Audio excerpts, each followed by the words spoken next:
remember many years ago, Donald Trump, from many years ago, watching his company and what he was doing. I wasn't that interested, but I knew about him many years ago, and watching him building the hotels, et cetera, et cetera. But I don't have it. I have always been apolitical. I have no, like George Carlin says, I don't have a dog in this race. I don't care about I don't care about politics. I don't care about the government. I don't care about politics, and I really don't care about the politics in America. But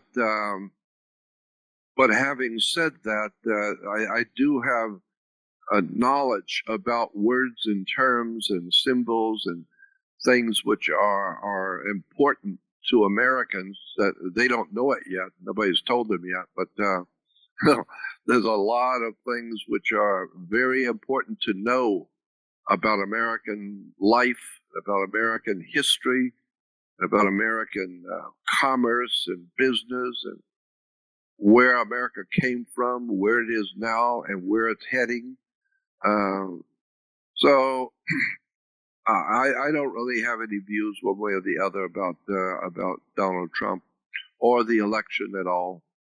I just know that the whole entire world is lost because knowledge is power, and the people of the whole world, all the way around the earth, because I've been around the world more than one time, and I know people are, generally speaking, around the world ill-informed, unread. They just live from day to day, doing whatever it is they do, and and in point of fact, not being able to express a personality. They're just one more person out there on the street, doing whatever it is that the people do. And like I said to you last time, no child in school likes to be made fun of and laughed at by the other students.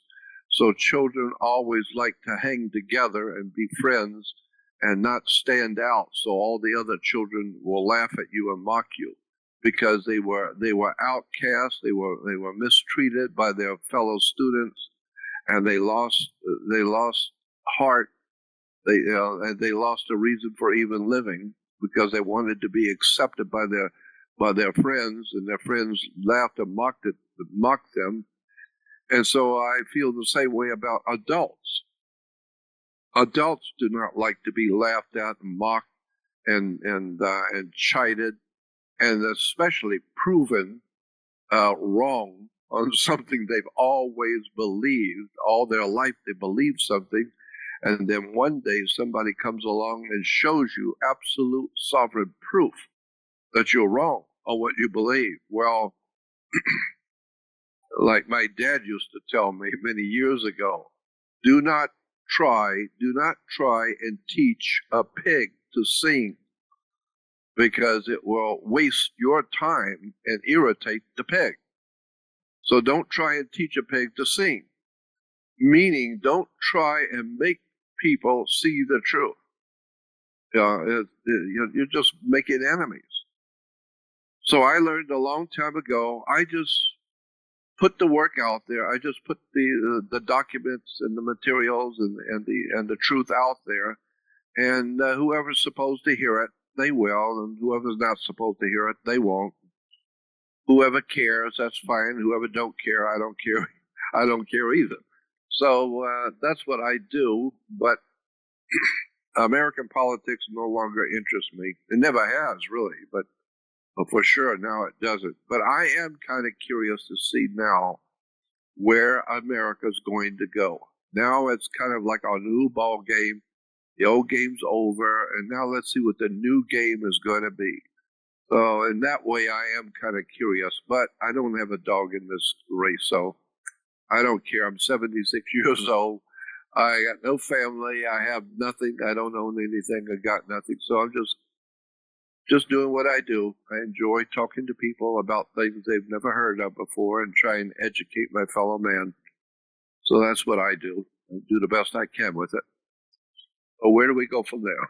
Jordan Maxwell, we know for sure that the banking system is the real master of the world. That's exactly right. How did this happen? Yeah. Well, it happens actually probably goes back to, I don't know, maybe I would say the 3rd or 4th century AD. 3rd or 4th century AD, especially the 5th century when the fall of the Roman Empire, when Rome finally officially collapsed and fell, right around, I think it's 426 AD, something like that. And then with the Roman Empire collapsing, the powers that be behind Rome, and that's something a lot of people don't know, is that behind Caesar and the Roman government was one thing, but the real power were the people who owned Caesar, the people that Caesar represented behind the scenes. So Caesar was like our president in America, but our president really doesn't have much to say about anything. It's the guys who have, the investments in this country, the guys who own the banks, the guys who control the money, commerce, religion, the guys who control the country from behind the scenes. There's where the real power is. The real power is in the hands of people that you have never heard of and will never ever hear of. They run the country. And not only do they run the country, but they're in league with others like themselves around the world, and they run the world. And so the president really does not have very much power at all. He is like the president of a company, but you can be president of the Eaton Company, but if you get in trouble and do something you're not supposed to, and they find you, and they find out the people who own the company, the big stockholders, they will replace you real quick. You're fired. They're not God. They'll fire you. The people who really own the company, they are the bosses. You're just the president of the corporation. But the president of the corporation, that's why you have vice presidents. Because if we get tired of you being president and I own the company, I'll just fire you. I don't have to worry about firing you. The vice president takes over immediately. So we don't need you. And as soon as the vice president takes over, the first thing he has to do is appoint another vice president, in case I decide I don't like him, and I fire the next president. And so the president of a corporation really does not have very much power. It's the people who own the corporation. They have the power. So when you understand how the world works, and I have said so many times, people don't. That's why we have no power. Americans, North America has really no power over their government. I mean, it was supposed to. We're called a democracy and the people's rule and all of that stuff, but that's a bunch of malarkey. The reason why we don't have the power over a government, we have no personal power, is because we have no personal knowledge. How many times have I said that on this show, that knowledge is power? So without the knowledge of how your government works, what the words mean, and how it was set up, and how it operates in secret, that you don't know anything about. And so today in North America, and Canada, and America, the people of the country look at what's going on, and it's all crazy and ludicrous and stupid and wasting billions of dollars here and hundreds of millions of dollars there, and then raising the taxes to the people. And so people realize there's something really, really corrupt and really bad about government. But, however, knowing that, what are you going to do about it? Nothing. Why? Because we don't know how it works. I don't know what to do. You know, I mean, normally a normal person in the street sees a crime, they go report it to the government, right? But when the government is committing the crime, who do you report it to? God?